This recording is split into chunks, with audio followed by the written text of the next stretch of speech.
Hello students, आज की class में हम डिस्कस करने वाले हैं केमिकल प्रॉपर्टीज़ ऑफ एल्कीन्स।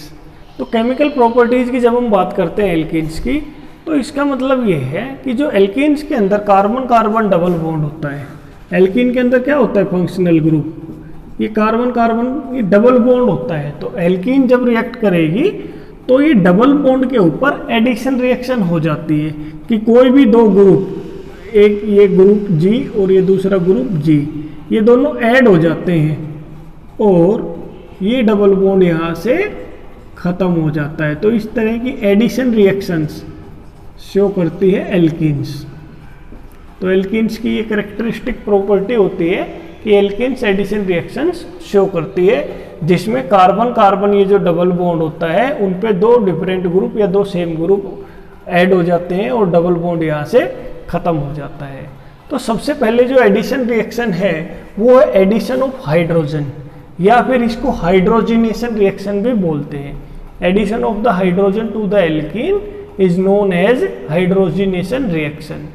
अब आपको पता है जब भी हाइड्रोजन ऐड होती है तो उस किसी भी मॉलिक्यूल में जब हाइड्रोजन का एडिशन होता है तो उस मॉलिक्यूल की क्या हो जाती है, रिडक्शन।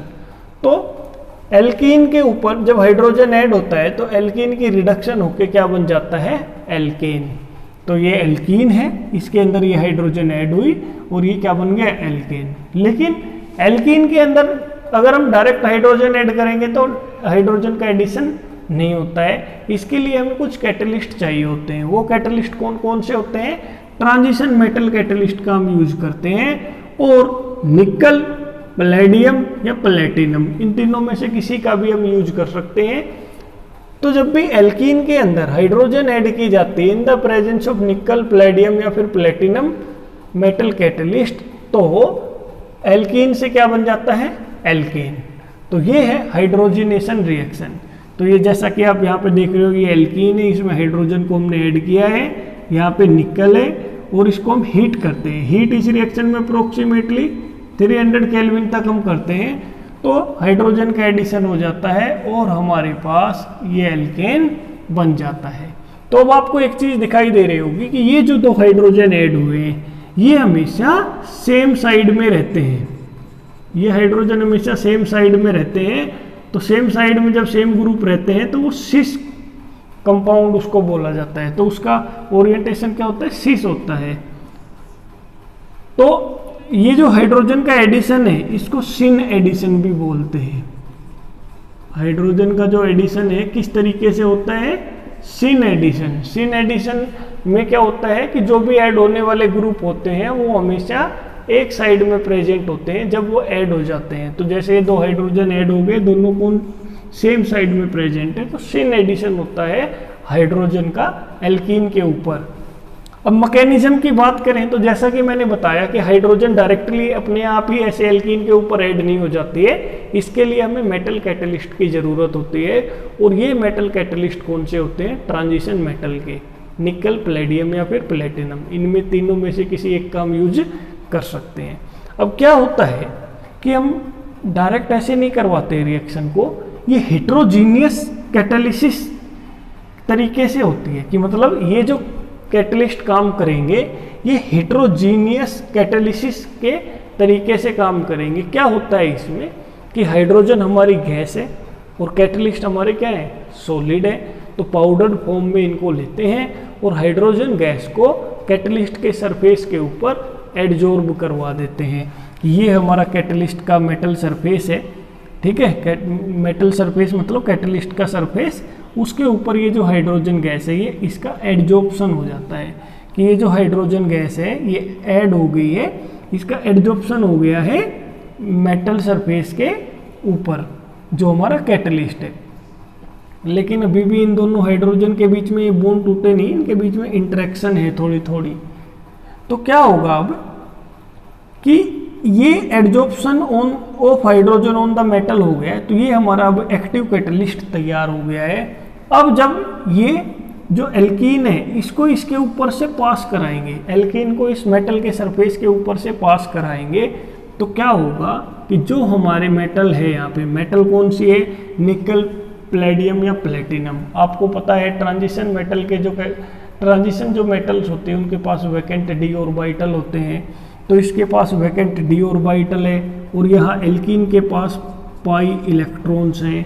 तो क्या होगा, ये जो हमारी मेटल है ट्रांजिशन मेटल, उसके डी ऑर्बिटल में और एल्कीन के पाई ऑर्बिटल के बीच में इंटरेक्शन होगी और ये एल्कीन और मेटल के बीच में एक कॉम्प्लेक्स फॉर्म हो जाएगा इस तरीके से कि इसके पाई इलेक्ट्रॉन मेटल के डी ऑर्बिटल से इंटरेक्ट करके इस तरह से कॉम्प्लेक्स बना लेते हैं। अब क्या होगा, ये कॉम्प्लेक्स बन गया, एल्कीन भी मेटल सरफेस पे अटैच हो गई और ये दोनों हाइड्रोजन भी मेटल सरफेस के ऊपर अटैच हो गए हैं। अब क्या होगा, अब यहाँ से स्टेप वाइज मैनर में ये जो हाइड्रोजन है इसका ट्रांसफ़र यहाँ से इस कार्बन एटम पे होगा। जब इस कार्बन एटम के ऊपर इसका ट्रांसफ़र होगा तो ये जो कॉम्प्लेक्स है ये यहाँ से ये जो डबल बॉन्ड है इसका ख़त्म हो जाएगा और ये हाइड्रोजन यहाँ पे ऐड हो गया है इस तरीके से। ये हाइड्रोजन इधर ऐड हो गया और ये डबल बॉन्ड था, अब इसके साथ इसने मेटल के साथ डायरेक्ट बॉन्ड बना लिया है।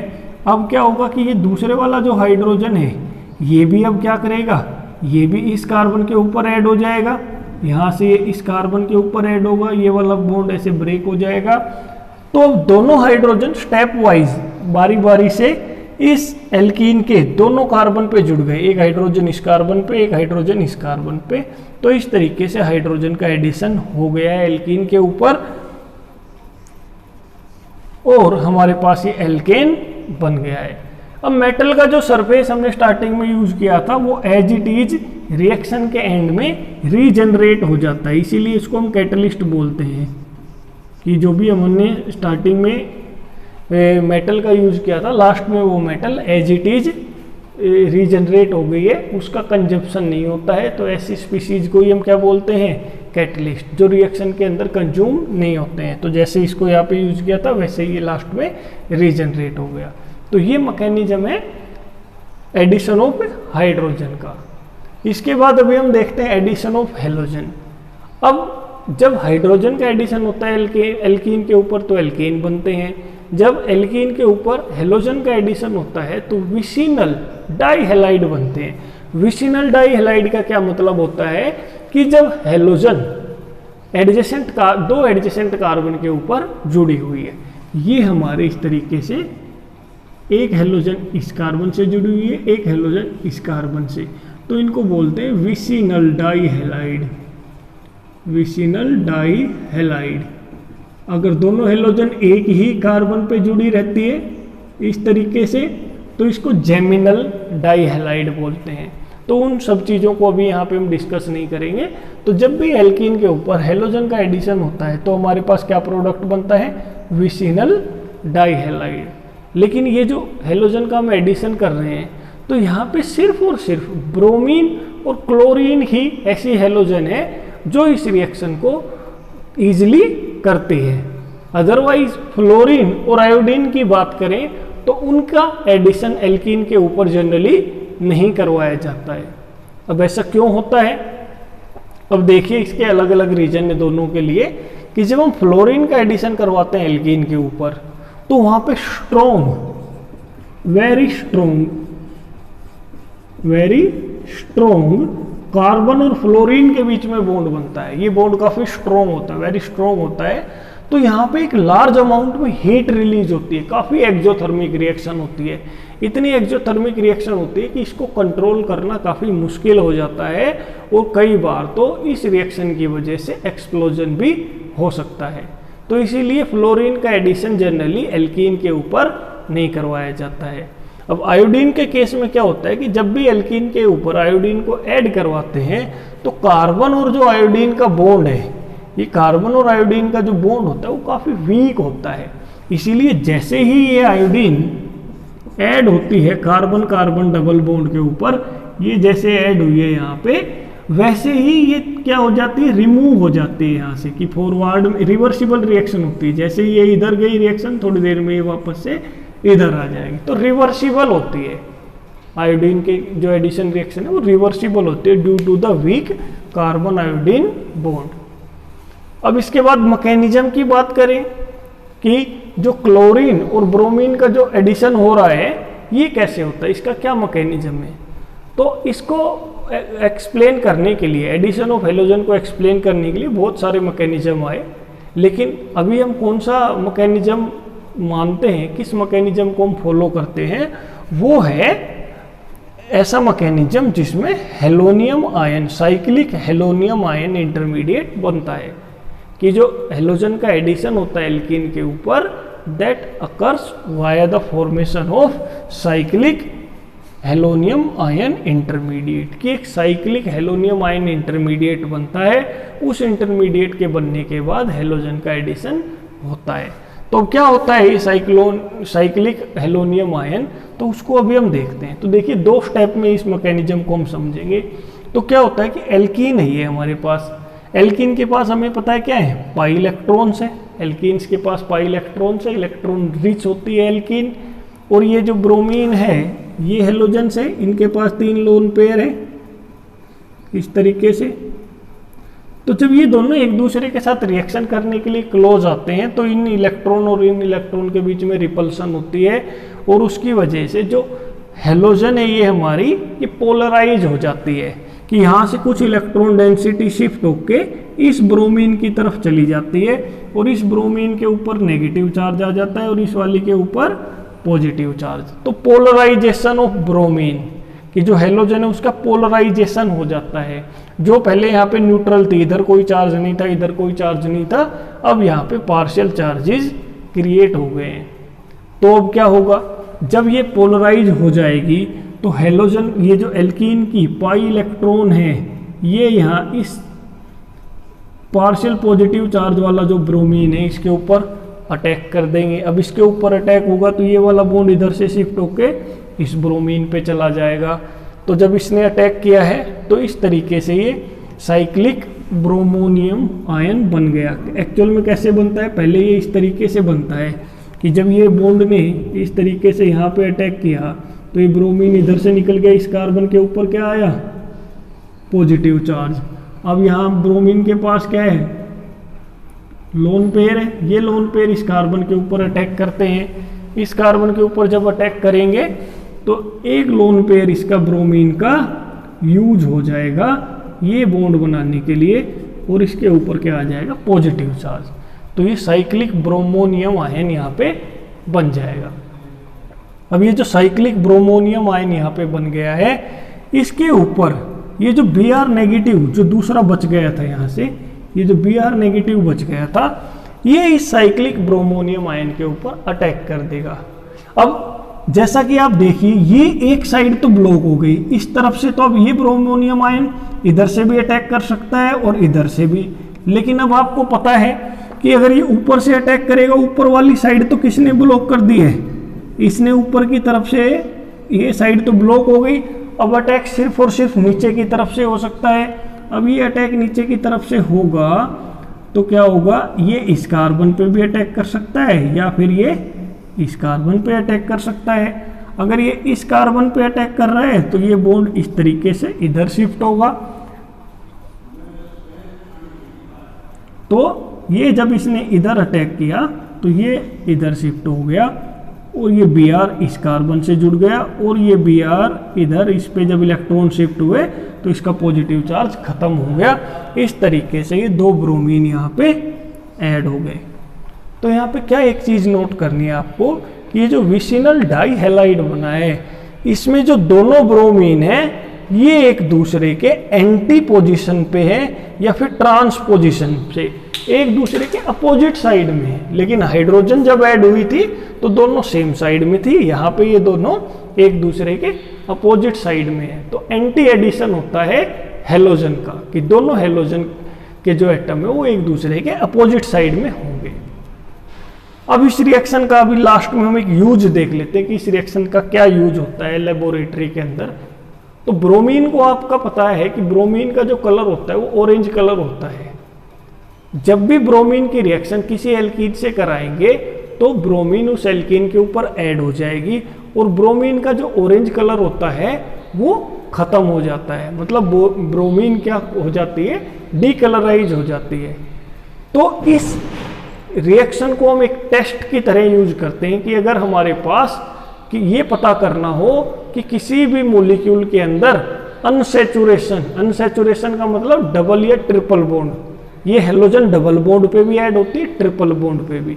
तो अगर ये पता करना हो किसी मॉलिक्यूल के अंदर अनसैचुरेशन प्रेजेंट है या नहीं, मतलब उस मॉलिक्यूल में डबल या ट्रिपल बॉन्ड प्रेजेंट है या नहीं, तो हम क्या करवाते हैं, उस मॉलिक्यूल की रिएक्शन ब्रोमीन से करवाएंगे।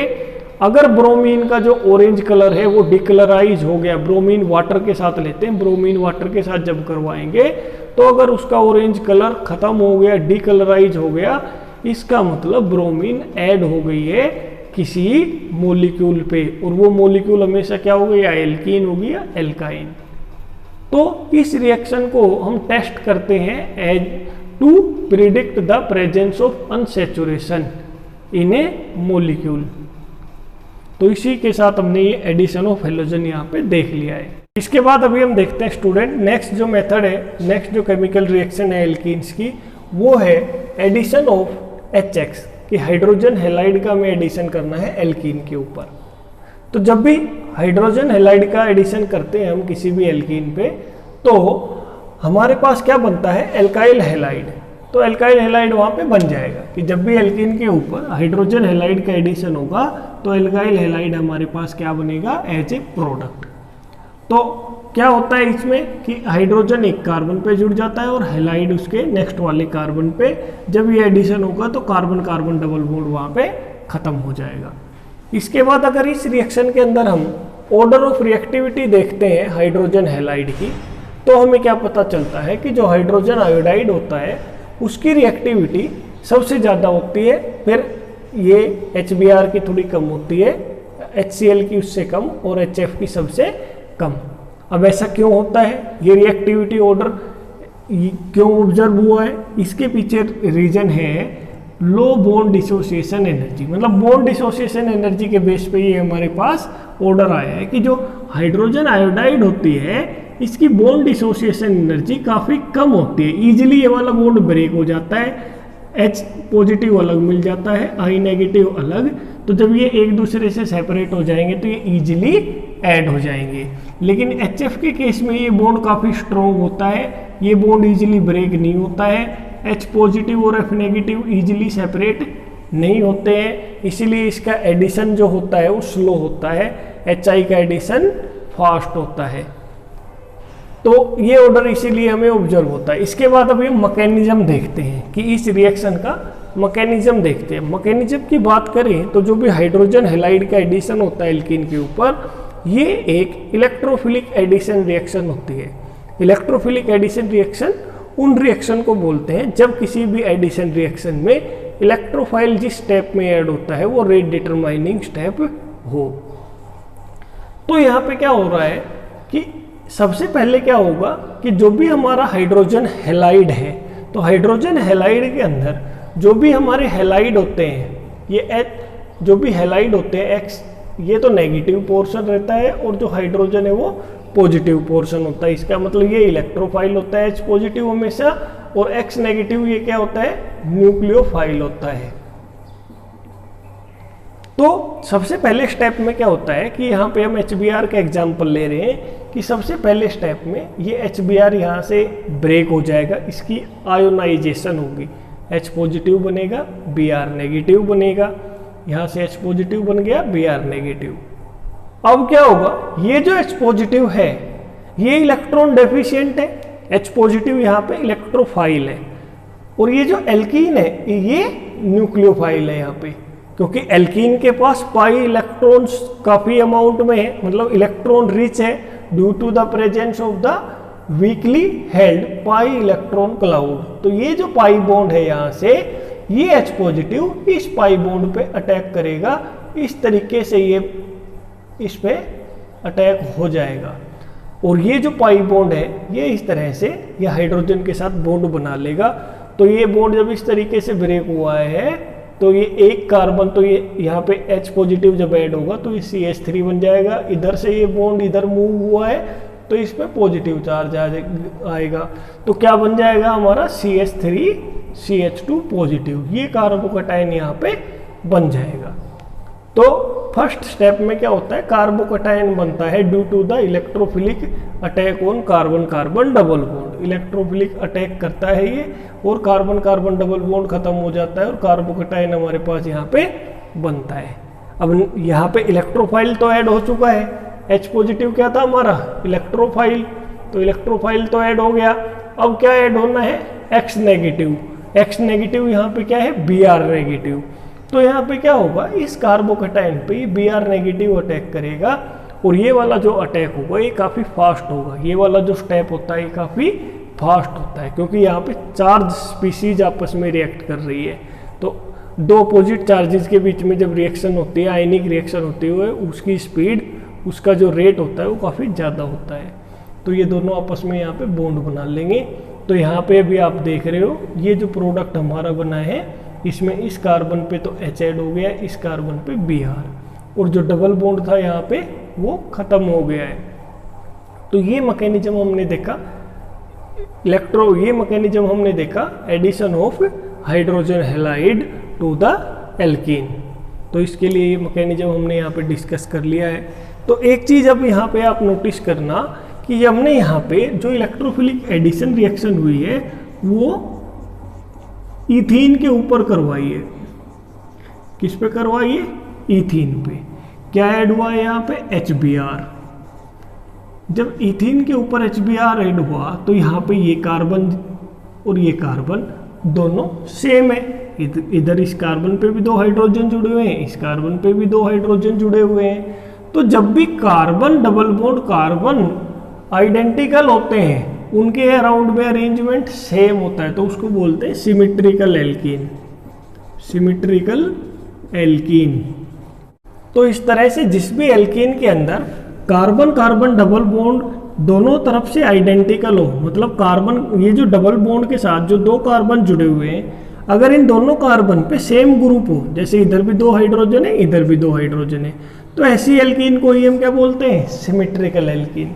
तो जब सिमेट्रिकल एल्कीन में हम कोई भी हाइड्रोजन हैलाइड ऐड करते हैं, जैसे HBr हम ऐड कर रहे हैं, तो इस केस के अंदर ये मैटर नहीं करेगा कि हाइड्रोजन इस कार्बन पे जोड़े या हाइड्रोजन को पहले इस कार्बन पे जोड़े, या Br अगर हाइड्रोजन इधर ऐड किया है तो Br इधर ऐड करें, हाइड्रोजन इधर ऐड किया है तो Br इधर ऐड करें। तो प्रोडक्ट जो बनेगा वो हमारा सेम ही बनेगा, CH3CH2 Br ही बनेगा, चाहे हाइड्रोजन को इस कार्बन पे ऐड कर लीजिए, चाहे हाइड्रोजन को इस कार्बन पे ऐड कर लीजिए। तो सिमेट्रिकल एल्कीन के अंदर जब हम हाइड्रोजन हैलाइड को ऐड करते हैं तो वहाँ पे कोई प्रॉब्लम नहीं होती है, वहाँ पे जो एडिशन होता है वो उसमें प्रोडक्ट सेम ही बनता है। लेकिन जब हम अनसिमेट्रिकल एल्कीन के अंदर हाइड्रोजन हैलाइड का एडिशन करवाते हैं तो वहाँ पे दो डिफरेंट प्रोडक्ट बनने की पॉसिबिलिटी होती है। फॉर एग्जाम्पल यहाँ पे देखिए, ये सिमेट्रिकल एल्कीन नहीं है क्योंकि इस कार्बन डबल बॉन्ड कार्बन पे इधर तो दो हाइड्रोजन जुड़े हुए हैं, इधर एक हाइड्रोजन और एक ये मिथाइल ग्रुप जुड़ा हुआ है, तो ये अनसिमेट्रिकल एल्कीन है। इसमें जब किसी भी हाइड्रोजन हैलाइड को, फॉर एग्जाम्पल यहाँ HBr को ऐड कर रहे हैं, तो यहाँ पे अब दो प्रोडक्ट बनने की पॉसिबिलिटी है। इसको हमने कार्बन 1 बोला है, इसको कार्बन 2 बोला है। अगर ये हाइड्रोजन कार्बन 1 पे ऐड होता है तो CH2 तो ऑलरेडी है, जब ये हाइड्रोजन ऐड होगा तो ये CH3 बन जाएगा। हाइड्रोजन इधर ऐड हुआ है तो Br इधर ऐड होगा, तो Br इस कार्बन 2 पे आएगा, तो ये प्रोडक्ट हमारा बनेगा। अगर हाइड्रोजन इस सेकंड वाले कार्बन पे ऐड होता है और Br इधर ऐड होता है तो ये प्रोडक्ट बनेगा। तो आप यहाँ पे देख रहे हो कि जो एडिशन हो रहा है अनसिमेट्रिकल एल्कीन में हाइड्रोजन हैलाइड का, वो अब दो डिफरेंट प्रोडक्ट बनने की पॉसिबिलिटी को ओपन कर रहा है। यहाँ पे दो पॉसिबिलिटीज ओपन हो गई है, लेकिन अब मेजर प्रोडक्ट कौन सा है, ये भी बन गया हमारे पास, ये भी बन सकता है, ये भी बन सकता है, लेकिन मेजर प्रोडक्ट कौन सा इन दोनों में से, तो इस मेजर प्रोडक्ट को बताने के लिए होता है मार्कोनिकोव्स रूल। ये मार्कोनिकोव्स रूल क्या कहता है कि जब भी किसी भी अनसिमेट्रिकल एल्कीन के ऊपर कोई इलेक्ट्रोफिलिक एडिशन रिएक्शन होती है तो उस इलेक्ट्रोफिलिक एडिशन रिएक्शन के अंदर जो हमारा रिएजेंट है, रिएजेंट कौन सा है हमारा HBr, जो स्पीसीज ऐड हो रही है उसको रिएजेंट बोल रहे हैं हम यहाँ पे। तो ये HBr हमारा रिएजेंट है। तो मार्कोनिकॉप्स रूल क्या कहता है कि अनसिमेट्रिकल एल्कीन पे जब कोई रिएजेंट एडिशन रिएक्शन करता है तो उस रिएजेंट का जो पॉजिटिव वाला पार्ट होगा, ये पॉजिटिव वाला पार्ट है, ये नेगेटिव, तो जो पॉजिटिव वाला पार्ट होता है वो उस कार्बन के ऊपर ऐड होगा जिसके ऊपर नंबर ऑफ हाइड्रोजन ज्यादा हो, और नेगेटिव वाला पार्ट उस कार्बन पे ऐड होगा जिस पे नंबर ऑफ हाइड्रोजन कम हो। तो ये HBr में H पॉजिटिव होता है, Br नेगेटिव।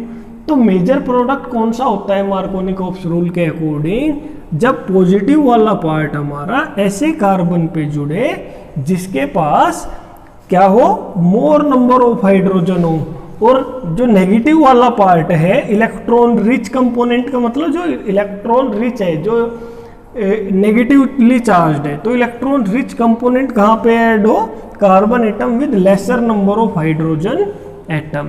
तो पॉजिटिव वाला तो मोर पे ऐड होगा, यहाँ तो H पॉजिटिव ऐड होगा, और Br हमारा इस कार्बन पे जिस पे नंबर ऑफ हाइड्रोजन केवल 1 है। तो जब Br इस कार्बन पे ऐड होगा, हाइड्रोजन इधर, तो ये मेजर प्रोडक्ट बनेगा। और ये जब Br नेगेटिव वाला पार्ट हमारा ऐसे कार्बन से जुड़े जिस पे नंबर ऑफ हाइड्रोजन ज़्यादा है, तो ये माइनर प्रोडक्ट बनेगा। तो ये है मार्कोनिकॉप्स रूल। लेकिन इसको एक्सप्लेन हम कैसे करते हैं, ये तो मार्कोनिकॉप्स रूल हो गया, लेकिन इसकी एक्सप्लेनेशन क्या है। मार्कोनिकॉप्स जो रूल आया है ये भी तो किसी न किसी कॉन्सेप्ट के ऊपर बेस्ड होगा।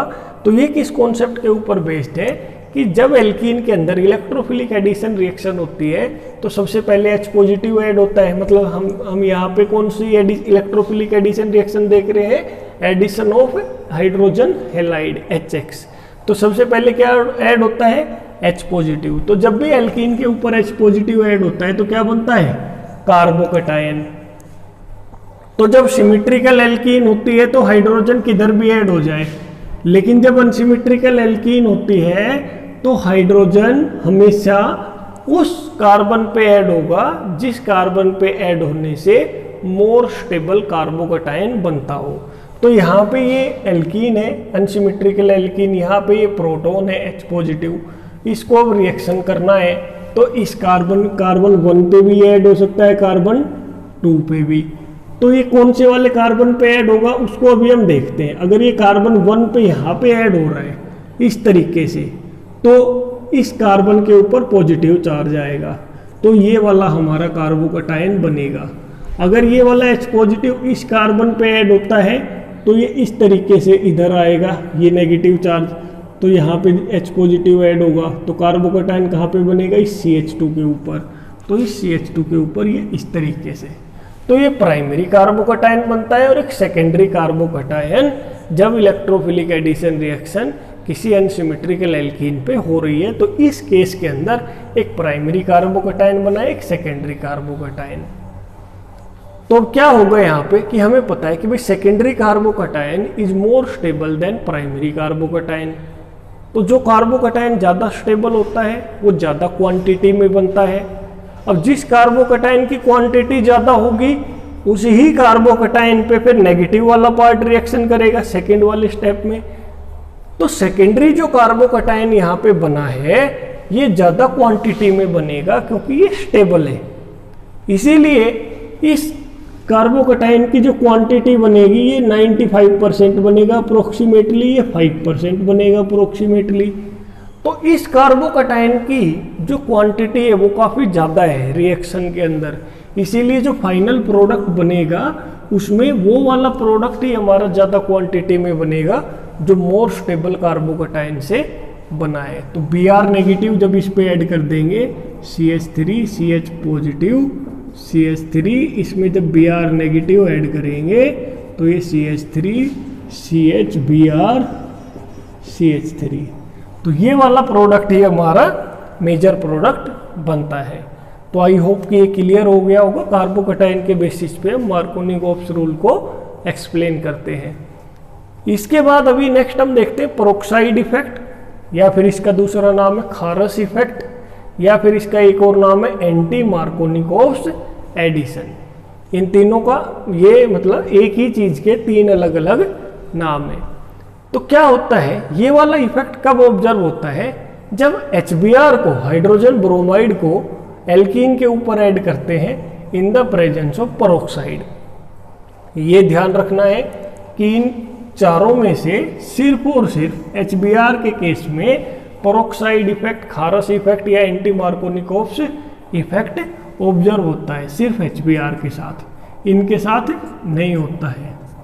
तो ये अभी हम आगे देखेंगे ऐसा क्यों होता है। तो जैसे अब ये अनसिमेट्रिकल एल्कीन है, इसमें हमने HBr को ऐड करवा रहे हैं, किसकी प्रेजेंस में, पेरोक्साइड की प्रेजेंस में। यहाँ पे हमने क्या लिया है, बेंजोइल पेरोक्साइड, या फिर आप यहाँ पे हाइड्रोजन पेरोक्साइड भी ले सकते हो, पेरोक्साइड होना चाहिए कोई भी। तो यहाँ पे जब ये रिएक्शन करवाई जाती है तो क्या होता है कि अगर ये पेरोक्साइड नहीं था, अगर ये पेरोक्साइड यहाँ पे नहीं था, तो हमने देखा था इस अनसिमेट्रिकल एल्कीन पे जब HBr को ऐड करवाया तो ये वाला जो प्रोडक्ट जिसमें ये 2 ब्रोमोप्रोपेन बन रहा था, ब्रोमीन यहाँ पे आ रहा था सेकंड वाले कार्बन से, 1 2, ये सेकंड वाले पे जब ब्रोमीन आ रहा था तो ये मेजर प्रोडक्ट था, और फर्स्ट कार्बन पे जब ब्रोमीन आ रहा था तो ये माइनर प्रोडक्ट बना था। अगर यहाँ पे पेरोक्साइड नहीं था तो मार्कोनिकोव्स रूल के अकॉर्डिंग ये एडिशन रिएक्शन हो रही थी कि पॉजिटिव वाला जो पार्ट होता है किसी रिएजेंट का एडिशन रिएक्शन के अंदर, वो उस कार्बन पे ऐड होता है जिसमें नंबर ऑफ हाइड्रोजन ज़्यादा हो, नेगेटिव वाला पार्ट उस कार्बन पे ऐड होता है जिसमें नंबर ऑफ हाइड्रोजन कम हो। अब यहाँ पे देखते हैं, सेम एडिशन रिएक्शन करवा रहे हैं HBr की इस एल्कीन के साथ, लेकिन यहाँ पे डिफरेंस क्या है, यहाँ पे पेरोक्साइड भी लिया हुआ है साथ में। तो अब यहाँ पे क्या होगा, जो एडिशन रिएक्शन हो रही थी मार्कोनिकोव्स रूल के अकॉर्डिंग, अब वो रिवर्स हो जाएगी। और क्या कैसे होगी, एंटी मार्कोनिकोव्स रूल के अकॉर्डिंग एडिशन रिएक्शन होगी कि H पॉजिटिव हमारा, मतलब जो पॉजिटिव वाला जो पार्ट है वो उस कार्बन पे ऐड होगा जिस पे नंबर ऑफ हाइड्रोजन कम है, यहाँ पे ऐड होगा, और नेगेटिव वाला पार्ट उस कार्बन पे ऐड होगा जिस पे नंबर ऑफ हाइड्रोजन ज़्यादा है। तो ये वाला प्रोडक्ट हमारा मेजर प्रोडक्ट बनता है। मतलब क्या हुआ, एक्चुअल में पॉजिटिव और नेगेटिव की तरह एडिशन रिएक्शन नहीं होती है, ये अलग मैकेनिज्म से होती है, फ्री रेडिकल मैकेनिज्म से, उसको हम यहाँ पे देखेंगे। लेकिन सिर्फ समझाने के लिए मैंने बताया है कि अगर ये पॉजिटिव मान ले इसको नेगेटिव, तो ये पॉजिटिव वाला उस कार्बन पे ऐड होगा जिसमें नंबर ऑफ हाइड्रोजन कम है, और नेगेटिव वाला जो पार्ट है उस कार्बन पे ऐड होगा जिसमें नंबर ऑफ हाइड्रोजन ज़्यादा है। तो ये वाला प्रोडक्ट हमारा मेजर बनेगा। अब ये जो प्रोडक्ट बना है ये अपोजिट बना है, जैसा बनना चाहिए था मार्कोनिकोव्स रूल एडिशन के अकॉर्डिंग, लेकिन ये उसके अपोजिट बना है, इसीलिए इसको एंटी मार्कोनिकोव्स एडिशन भी बोलते हैं। तो ये हमारा मेजर बन गया, और ये वाला जो प्रोडक्ट जो यहाँ पे मेजर था ये वाला माइनर बन गया, मतलब पूरा रिवर्स हो गया है। जो चीज़ यहाँ पे मेजर थी वो वहाँ पे माइनर हो गई है, जो यहाँ पे माइनर थी वो ये यहाँ पे मेजर हो गई है। तो अब ऐसा क्यों हुआ है, ऐसा इसलिए हुआ है बेंजोइल पेरोक्साइड, मतलब पेरोक्साइड की प्रेजेंस की वजह से हुआ है। अब पेरोक्साइड क्या करता है, पेरोक्साइड की वजह से क्या होता है कि यहाँ पे जो ये रिएक्शन हो रही थी ये कार्बोकैटायन इंटरमीडिएट की वजह से हो रही थी, कार्बोकैटायन इंटरमीडिएट की वजह से, जैसा कि हमने अभी ऊपर देखा था, ये कार्बोकैटायन इंटरमीडिएट की वजह से हो रही थी। लेकिन पेरोक्साइड की प्रेजेंस होने की वजह से ये जो रिएक्शन हो रही है, ये आप यहाँ पे देख रहे हो, ये फ्री रेडिकल इंटरमीडिएट की वजह से हो रही है। तो दोनों में डिफरेंस है, यहाँ पे कार्बोकैटायन इंटरमीडिएट बनता है इस रिएक्शन में, फ्री रेडिकल इंटरमीडिएट बनता है। और फ्री रेडिकल इंटरमीडिएट क्यों बनता है, due to the presence of peroxide. तो अब इसका मैकेनिज्म हम समझने की कोशिश करेंगे। तो फ्री रेडिकल एडिशन रिएक्शन जो होती है उसके 3 स्टेप होते हैं। सबसे पहले क्या होता है, इनिशिएशन स्टेप, जिसमें हमारा जो फ्री रेडिकल होता है वो जनरेट होता है। उसके बाद प्रोपोगेशन स्टेप, प्रोपोगेशन स्टेप जिसको बोलते हैं, जिसमें फ्री रेडिकल जो बना है फर्स्ट स्टेप में वो रिएक्शन करता है। फिर एक होता है टर्मिनेशन स्टेप, जिसके अंदर जो हमारे फ्री रेडिकल बन गए होते हैं, जो अनरिएक्टेड होते हैं, वो ख़त्म हो जाते हैं, आपस में रिएक्शन करके ख़त्म हो जाते हैं, तो मतलब टर्मिनेट हो जाती है रिएक्शन। तो 3 स्टेप होते हैं। तो अभी इनिशिएशन स्टेप होता है। सबसे पहले क्या होता है, इनिशिएशन स्टेप, कि जो भी हमारा पेरोक्साइड होता है लाइट की प्रेजेंस में या फिर उसको हम हीट करते हैं, तो ये वाले जो पेरोक्साइड लिंकेज है ये ब्रेक हो जाती है, यहाँ से ब्रेक हो जाती है। ये वाला ऑक्सीजन और ऑक्सीजन बॉन्ड यहाँ से ब्रेक होगा, लेकिन दोनों एटम सेम है, इसीलिए होमोलिटिक क्लीवेज होता है। इस बॉन्ड ब्रेकिंग में एक इलेक्ट्रॉन इधर चला जाता है, दूसरे वाला इलेक्ट्रॉन इस ऑक्सीजन के पास, और हमारे यहाँ पे क्या बनते हैं, free radical, benzoyl oxy free radical. तो ये फ्री रेडिकल यहाँ पे बन गया है।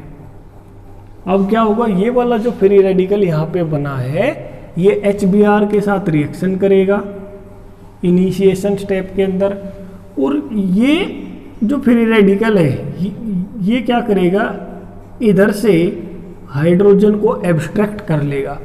ये फ्री रेडिकल यहाँ से H रेडिकल को एब्स्ट्रैक्ट कर लेगा, हाइड्रोजन को यहाँ से एब्स्ट्रैक्ट कर लेगा, और ये Br रेडिकल यहाँ पे जनरेट हो जाएगा।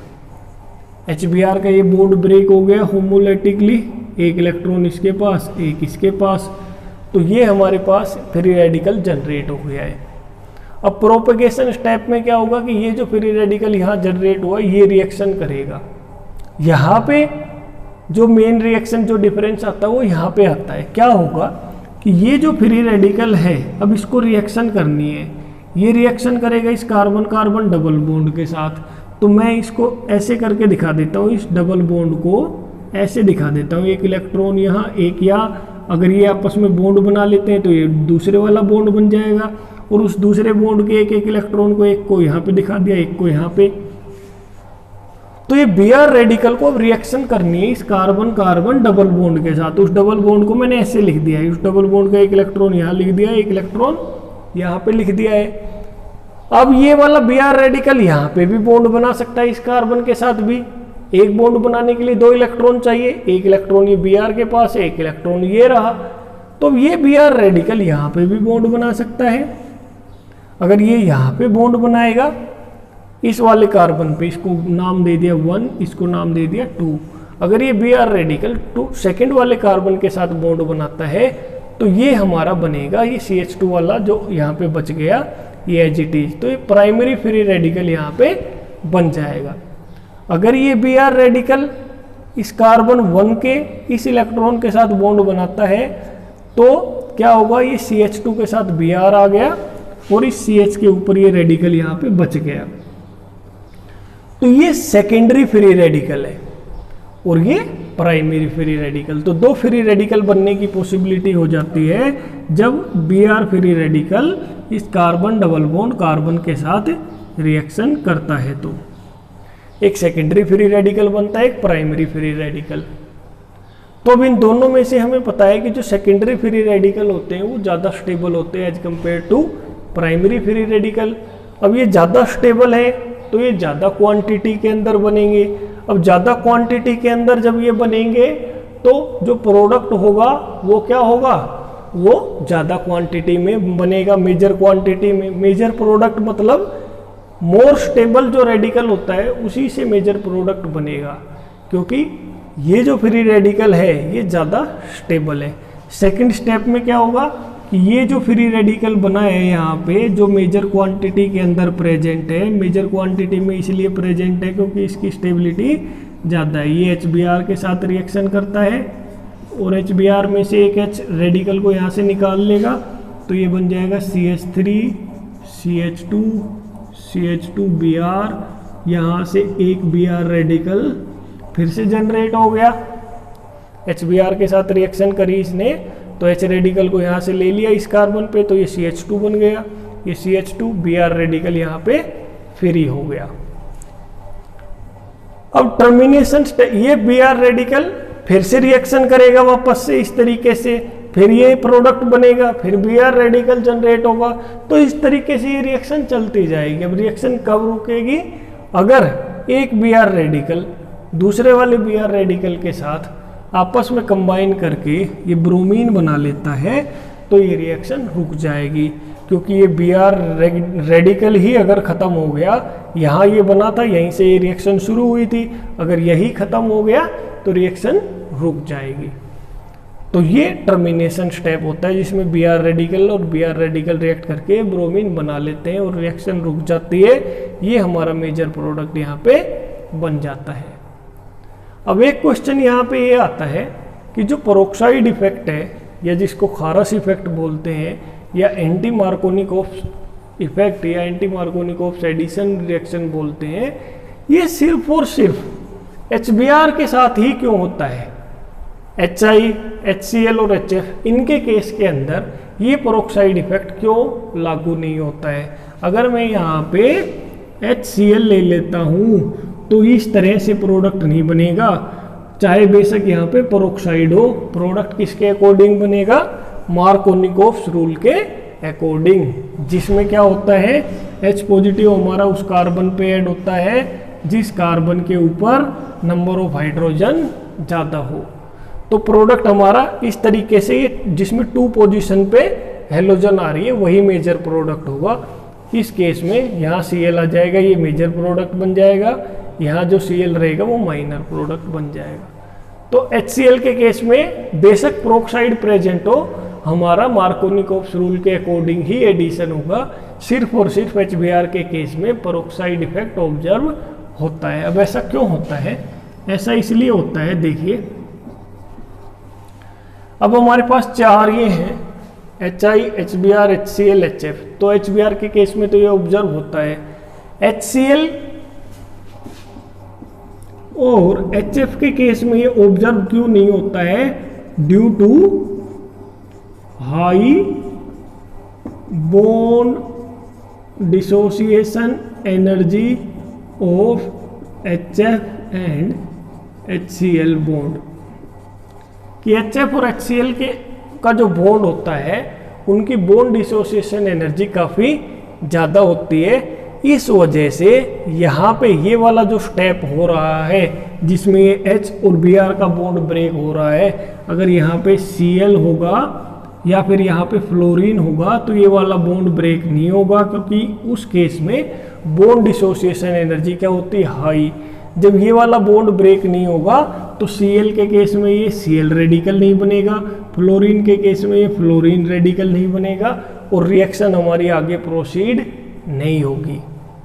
लेकिन अब हमें ये तो पता चल गया HCl और HF के केस में क्यों नहीं होता है ये। HI के केस में क्या होगा? HI के केस में पेरोक्साइड इफेक्ट ऑब्जर्व क्यों नहीं होता है? इसका रीजन होता है वीक कार्बन आयोडीन बॉन्ड, कि जो कार्बन और आयोडीन का जो बॉन्ड बनता है HI के केस में वो काफ़ी वीक होता है, रिएक्शन हमारी रिवर्स हो जाती है। यहाँ पे HI के केस में ये बॉन्ड इजीली ब्रेक हो जाएगा, क्योंकि HI की जो बॉन्ड डिसोसिएशन एनर्जी है वो काफ़ी कम होती है, तो ये बॉन्ड इजीली ब्रेक हो जाएगा और I रेडिकल हमारा यहाँ पे इजीली बन जाएगा। तो इस स्टेप में तो कोई दिक्कत नहीं आएगी HI के केस में, लेकिन दिक्कत कहाँ पे आएगी? जब ये I रेडिकल रिएक्शन करेगा तो ये जो आयोडीन यहाँ पे आएगा, ये कार्बन और आयोडीन का बॉन्ड इतना वीक होता है कि ये रिएक्शन वापस से रिवर्स हो जाती है। तो इसीलिए फर्दर रिएक्शन नहीं हो सकती है, क्योंकि कार्बन और आयोडीन का जो बॉन्ड है वो वीक है, जैसे ही ये बनता है वैसे ही टूट जाता है, फिर बनेगा फिर टूटेगा, तो ये रिवर्स होती रहेगी ये रिएक्शन। तो इसी रीजन की वजह से जो पेरोक्साइड इफेक्ट है वो सिर्फ और सिर्फ HBr के केस में ही ऑब्जर्व होता है, बाकी दूसरे हाइड्रोजन हैलाइड के केस में ये इफेक्ट ऑब्जर्व नहीं होता।